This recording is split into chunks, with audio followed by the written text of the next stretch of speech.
আব্বা যেদিন দ্বিতীয় বিয়ে করে ঘরে ফিরল তখন আমার বয়স 10 বছর। রূপার বয়স ছিল 5 বছর আর পরীর বয়স মাত্র 1.5 বছর। ছোট্ট পরীকে বুকে নিয়ে আম্মা সেদিন নীরবে চোখের জল ফেলেছিলেন। মুখে টু শব্দটি করেননি, প্রতিবাদ তো দূরের কথা। আর আমি সেদিন দরজার আড়াল থেকে আব্বার দ্বিতীয় বউয়ের মুখ দেখছিলাম। আব্বার দ্বিতীয় বউ আমার আম্মার নখের যোগ্যও না, কালো একটা মহিলাকে বিয়ে করেছেন আব্বা। যেখানে আমার আম্মা তার চেয়ে 1000 গুণ বেশি সুন্দরী, তারপরও আব্বা ওই মহিলাকেই বিয়ে করেছিলেন। কারণ একটাই, আব্বা একটা পুত্র সন্তান চায়। না হলে তার এত সম্পত্তি কে দেখবে, তার জমিদারি কে সামলাবে? যেদিন পরীর জন্ম হলো সেদিন আব্বা বাড়িতে ফেরেনি, কিন্তু তার কাছে ঠিকই খবর পৌঁছেছিল যে তার মেয়ে হয়েছে। সেই জন্য আব্বা রাগ করে বাড়িতে আসেনি। তার ঠিক 2 দিন পর আব্বা বাড়িতে এসেছিল, কিন্তু কারোর সাথে কোনো কথা বলেনি। পরপর 3টা মেয়ে জন্ম দেওয়ার জন্য আম্মাকে অনেক কথা শোনায় দাদি। আম্মা নাকি ছেলে জন্ম দিতে পারবে না। তার সাথে আরও একটি কথা দাদি বলেছিল, তা হলো যেই মেয়ের রূপ বেশি হয় হ্যাঁ পোলা পয়দা করতে পারে না কোনো দিন। এই কথাটা শুনে সেদিন আমার অনেক কষ্ট হয়েছিল, কিন্তু আম্মা কিছুই বলেনি, চুপচাপ নিজের কাজ করেছিল। পরীকে কোলে রাখতো রূপা, আর আমি স্কুল থেকে ফিরে এসে পরীকে কোলে নিতাম। ও যখন ছোট ছোট হাত পাগুলো নাড়াতো তখন আমার খুব ভালো লাগতো। আম্মা বলে আমার আর রূপার থেকেও পরী বেশি সুন্দর। গালে একটু ছোঁয়া পড়তেই ওর গাল দুটো লাল হয়ে যেত, মনে হতো রক্ত জমাট বেঁধে গেছে। সেই ভয়ে পরীকে বেশি কোলে নিতাম না, পরী যদি ব্যথা পায়। কিন্তু রূপা ছোট্ট পরীকে কোলে নেওয়ার জন্য সব সময় আকুপাকু করত। পরীকে কোলে নিয়ে বারান্দায় দোয়ারে বসে বৃষ্টি দেখত, আর আমি তার পাশে মোড়া পেতে বই নিয়ে বসে থাকতাম। পরীর যখন ছোট্ট ছোট্ট পা ফেলে হাঁটতো তখন দেখতে বেশ লাগতো, ঠিক মোমের পুতুলের মতো। আমাদের দ্বিতীয় আম্মাকে দেখে আমি মুখ ফিরিয়ে নিই, কিন্তু রূপা আর পরী তো বোঝে না, ছোট তো। ওরা দুজনেই ওই মহিলার আশেপাশে ঘুরঘুর করতো। পরীকে যখন উনি কোলে নিত আমি দৌড়ে গিয়ে ওনার কোল থেকে ছিনিয়ে আনতাম পরীকে। কিছু না বললেও মনে মনে কষ্ট পেতেন উনি, এতে আমি খুব খুশি হতাম। তবে সবচেয়ে বেশি খুশি হয়েছি যখন ওই মহিলারও একটা মেয়ে হয়, কিন্তু দুর্ভাগ্যবশত ওনার মেয়েটা মারা যায়। এরপর আরও একটি মেয়ে জন্ম দেয়, কিন্তু সেটাও মারা যায়। তারপর যখন আর পড়তে পারলো না পরী, তার আগেই ডাক পড়ল আবেরজান বেগমের। সাথে সাথে বিষাদের ছায়া নেমে এলো পরীর মুখে। সবে মাত্র খাতাটা খুলে পড়তে বসেছিল সে, একটু পড়তে না পড়তেই ডাকাডাকি শুরু হয়ে গেছে। চোখ মুখ কুঁচকে সে পড়ার টেবিল থেকে উঠে দাঁড়ালো, শব্দ করে ঠেলে চেয়ারটা কিঞ্চিত দূরে সরিয়ে দিল। সিমেন্টের মলাটে আবরিত খাতাটা বন্ধ করে সযত্নে বইয়ের ভাঁজে রেখে দিয়ে ছুটল দাদির ঘরে, যেখানে যেতেই চোখ গেল পালঙ্কের উপর বসে থাকা আবেরজান বেগমের দিকে। বিছানায় গায়ে লিয়ে দিয়ে শুয়ে আছেন তিনি। পরী বড় বড় পা ফেলে এগিয়ে গেল, পালঙ্কের হাতল ধরে জোর গলায় বলে উঠল, কি হইছে? আবেরজান ঘাড় ঘুরিয়ে পরীর দিকে তাকালো, তারপর বললেন, মাইয়া মানুষ এত ধূপধাপ শব্দ করে হাঁটস কেন? আস্তে হাঁটতে পারস না? দাদির জ্ঞানমূলক কথাবার্তা কোনো কালেই পরীর পছন্দ নয়। যখনই সামনে আসবে তখনই একটা না একটা জ্ঞানের সহিত কথা বলবেই। পরী দাদির প্রশ্নের জবাব না দিয়ে বলল, তুমি কি কইবা তাড়াতাড়ি কও, আমার মেলা কাম আছে। আবেরজান হাতের ইশারায় নিজের পানদানি দেখিয়ে বললেন, একখান পান দে। আগের ন্যায় ধূপধাপ পা ফেলে জল চৌকির দিকে এগিয়ে গেল। হাঁটু গেড়ে বসে পান বানিয়ে এনে দাদির হাতে দিতেই তিনি পানটা মুখে পুরে নিলেন। পরী কৌটা থেকে কিছুটা চুন দাদির তর্জনী আঙুলে মেখে দিয়ে কৌটাটা আগের স্থানে রেখে দিল। বাইরে যাওয়ার জন্য পা বাড়িয়ে আবার ফিরে তাকালো দাদির পানে। সেই লেখাগুলোর কথা মনে পড়ে গেল ওর। পরী এগিয়ে গেল দাদির কাছে, তির্যক দৃষ্টিতে তাকালো। দাদির গায়ের রং বেশ চাপা, কিন্তু অতটা কালো নয়। হাত পা ও মুখের চামড়া ঝুলে গিয়েছে। বয়স হয়েছে তো। পরী হুট করেই বলে উঠল, যেই মাইয়ার রূপ বেশি হ্যাঁ পোলা পয়দা করতে পারে না, তাই না দাদি? পরীর কথা শুনে চমকে তাকালো আবেরজান বেগম। এই কথা পরী শুনল কোথা থেকে? দাদিকে বলতে না দিয়ে পরী আবার বলে, তোমার তো রূপই নাই, তাই তো তুমি 2টা পোলা পয়দা করছো, কিন্তু একটারেও তো মানুষ করতে পারলা না, 2টা অমানুষ পয়দা করছো, বুড়ি কোনহানকার। আমার আম্মাজান 3টা সোনা জন্ম দিছে, আর তুমি কি করছো? এক পোলায় 2টা বিয়া করছে, আরেক পোলার বিয়ার খবর নাই। পরের মাইয়া দেখা দেখা দিন পার করে। কথাগুলো বলে পরী এক দণ্ড দেরি না করে দৌড়ে বাহিরে চলে গেল। আবেরজান বেগমকে কিছু বলতেই দিল না। নিজের নাতনির উপর ক্ষুব্ধ হলেন আবেরজান। মেয়েটা বেশ চটপটে আর উড়নচণ্ডী স্বভাবের, মুখের বুলিতে সব সময় তেজ মিশ্রিত থাকে, যা ওনার আর 2 নাতনিদের মধ্যে কোনো ক্ষণেই দেখেননি।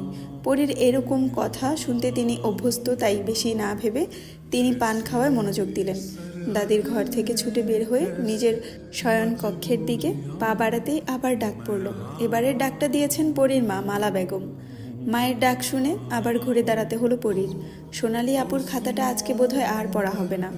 ঘাড় ঘুরিয়ে একবার টেবিলের দিকে তাকালো সে। বইয়ের সাজানো স্তূপের মধ্যে আসামির ন্যায় পড়ে আছে খাতাটা। হাতছানি দিয়ে ডাকছে বেশ পরীকে, কিন্তু সময়ের অভাবে পরী আসতে পারছে না। অসহায় নয়নে শুধু খাতাটা দেখতে লাগলো সে। এর মধ্যে দ্বিতীয়বারের মতো ডেকে উঠল মা। পরী দৌড় লাগালো, পরনে ঘাগরাটা দুই হাতে হালকা উঁচু করে ধরে সিঁড়ি ভেঙে নেমে দৌড় দিয়ে দিল রন্ধনশালার দিকে। সেখানে বসেই ডাকছিলেন মালা। পরীও ওখানে গিয়ে দাঁড়াতেই জেসমিনের দিকে চোখ পড়ল। সাথে সাথে চোখ ফিরিয়ে নিল। বড় একটা গামলায় কুচু চিংড়ি বোঝাই করা, সেগুলো বাছাই করছে দুজনে মিলে। মালা পরীকে খেয়াল করেননি। তিনি চিংড়ির হাত পা খোসা ছাড়াচ্ছেন আর কাশছেন। পরী দু পা ভাঁজ করে মায়ের পাশে বসতে বসতে হাত ধরে বলল, আম্মা যান, আপনি অসুখ নিয়ে কাম করতে আইছেন কেন? পানি ধরলে তো আপনার কাশি আরও বাড়ব। কথাটা শেষ করে পরী গরম চাহনিতে একবার জেসমিনের দিকে তাকালো। তারপর আবার মায়ের দিকে তাকিয়ে বলল, ঘরের কেউ কি দেখে না যে আম্মার অসুখ? তারপরেও আম্মারে কামে ডাকে কোন সাহসে? আমার আম্মার কিছু হইলে আমি কিন্তু কাউরে সাইরা দিব না, এই কইয়া দিলাম। জেসমিন এবার মুখ খুলল। আমি আপারে মানা করছিলাম পরী, কিন্তু সে শোনে নাই। পরী আবারও রাগ মিশ্রিত কণ্ঠে বলে উঠল, হইছে, আপনার আর অজুহাত দিতে হইব না। যা করার। পরবর্তী শব্দ উচ্চারণ করার আগেই মালা কষে চড় মারেন পরীর গালে। এতে পরীর কোনো ভাবান্তর হলো না। প্রতিদিন 2-4টে চড় না খেলে তার পেটের ভাত হজম হয় না, তাও মায়ের হাতের। মুখের আঁচল দিয়ে কাশতে কাশতে মালা বলল, কতবার কইছি মুখে মুখে তর্ক করবি না, তোর ছোট্ট আম্মা হয়। পরী মাথা নিচু করে নিল, তবে রাগ ওর মধ্যে এখনও বিদ্যমান। মাথা নিচু করেই সে বলে, ছোট্ট আম্মা, কিন্তু আম্মা না। মালা ফের কিছু একটা বলতে উদ্যত হলে জেসমিন থামিয়ে দিয়ে বললেন, থাক আপা, পরীরে কিছু বললেন না, ছোট মানুষ। এরপর পরীর দিকে তাকিয়ে বলল, পরী, তুমি জুম্মানরে নিয়ে শাপলা বিলে যাও, ঘরে একটা মানুষও নাই, তাই তোমারে বলতাছি কতগুলো শাপলা নিয়ে আসো, চিংড়ি দিয়া রান্না হইব, আজকে ঘরে মেহমান আসবো। কপালে দৃঢ় ভাঁজ পড়ল পরীর। অবাক করা কণ্ঠে বলে, এই বন্যার ভিতরে মেহমান আইব কই থেইক্কা? পর মুহূর্তেই কিছু ভেবেই পরীর মুখে হাসি ফুটে উঠল। রূপা আপা আইব? মালা দিলেন এক ধমক। এত কথা কস কেন? তাড়াতাড়ি যা, আর শোন, মুখটা ভালো করে ঢাইকা যাবি, কেউ জানি না দেখে। নৌকার সোয়ের মধ্যে থাইকা বাইর হবি না। জুম্মানরে নিয়ে এখন যা। তোর বাপে আর তার লোকজন থাকলে তোরে পাঠাইতাম না, এমন সময়টাতে বাড়ি খালি। মৃদু রাগ দেখা গেল মালার মুখে, কিন্তু পরী বেজায় খুশি। আজকে অনেক দিন পর বাইরে বের হবে সে। দৌড়ে নিজের কক্ষে চলে গেল। ওড়না দিয়ে নিজের মুখ ভালো করে বেঁধে নিল, শুধু চোখ দুটো খোলা রাখল। দাদির ঘরে পেরিয়ে আসার সময় উকি দিল পরী। আবেরজান আয়েশ করে বসে বসে সুপারি কাটছে। পরী হাঁক ছাড়ল, ও বুড়ি। সুপারি কাটা রেখে পরীর দিকে তাকালেন তিনি। পরীকে এই সাজে দেখে তিনি বুঝে ফেললেন আজকে পরী ঘরের বাইরে বের হবে। তিনি জিজ্ঞাসা করলেন, কই যাস? পরী ভেঙচি কেটে বলল, তা দিয়া তোমার কাম নাই, আমি এখন যাই। আসমান থাইক্কা যদি তোমার স্বামী ডাক দেয় তাইলে ভুলেও যাও না কিন্তু। দেশ বন্যায় পানিতে ভাইসা গেছে, তোমারে কবর দেওয়ার জায়গা পামু কই? পরী খিলখিল করে হাসতে হাসতে চলে গেল। আবারও রাগ হলো আবেরজানের। তার ভাষ্যমতে মেয়েদের জোরে হাসতে নেই, কাশতেও নেই, এমনকি কাঁদতেও নেই। মেয়ে মানুষ থাকবে মোমের মতো, আগুনের স্পর্শ পেলে নীরবে গলে যাবে, জ্বলবে, পুড়বে, ছাই হবে, তবে মুখ থেকে শব্দ বের হবে না। কিন্তু পরীর স্বভাব তার ধারণার বাহিরে। তাই তিনি ঠিক করলেন আজকে মালাকে বলে এই মেয়ের একটা ব্যবস্থা করবেই করবে। গ্রামের নাম নূরনগর। পদ্মা নদীর ধার ঘেঁষেই এই গ্রামের অবস্থান। পদ্মা যেন নূরনগরে নূরের আলো ছড়িয়ে দিয়েছে। প্রতিটি ঋতুতে এই গ্রাম নানান বাহারে সজ্জিত হয়ে ওঠে। কখনো গরমে উত্তপ্ত পথিকের আর্তনাদ, কখনো বর্ষার মেঘমালা থেকে সৃষ্টি বাড়িধারা স্বচ্ছ নীলাসরে মেঘের ভেলা, ঘাসে জমে থাকা শিশির কোণার রূপবত্তা তো কোকিলের মধুর কণ্ঠ। সব মিলিয়ে গ্রামের এই সৌন্দর্য সবার মন কাড়ে। কিন্তু এখন আর এই গ্রামের সৌন্দর্য নেই। 5 দিন ধরে এই রূপবান গ্রামটি নদীগর্ভে বিলীন হয়ে গেছে। টানা বর্ষণের ফলে পদ্মা উপচে জলস্রোত দ্রুত তলিয়ে দিয়ে গেছে এই গ্রামের সাথে সাথে আরও অনেক গ্রাম। গরিব অসহায় মানুষেরা আশ্রয় নিয়েছে আশ্রয় কেন্দ্রে। কেউ কেউ নৌকা নিয়ে ভাসছে কিংবা কলা গাছের ভেলায়। দুর্ভিক্ষ নামিয়ে দিয়ে গেছে সারা দেশে। এই প্রলয়ঙ্কারী সর্বনাশা বন্যা। ঠিক এইরকম বন্যা হয়েছিল আজ থেকে 10 বছর আগে, 1988 সালে। আর এখন 1998 চলছে। এতগুলো বছর পর আবার সেই বন্যার মুখোমুখি সবাই। কেউই জানে না এই বন্যা কতদিন থাকবে, কতদিন মানুষ না খেয়ে অসহায় হয়ে পড়ে থাকবে। তারা কি বাঁচবে নাকি অসুখে অনাহারে অকালে প্রাণ হারাবে? হ্যালো, আসসালামু আলাইকুম ইব্রান। আমি জান্নাত রহমান আপনাদেরকে পরিজান গল্পের প্রথম পর্ব পড়ে শোনাচ্ছি। এটাই প্রথম শুরু করলাম। এটার লেখিকা হচ্ছে ইশিতা রহমান সানজিদা।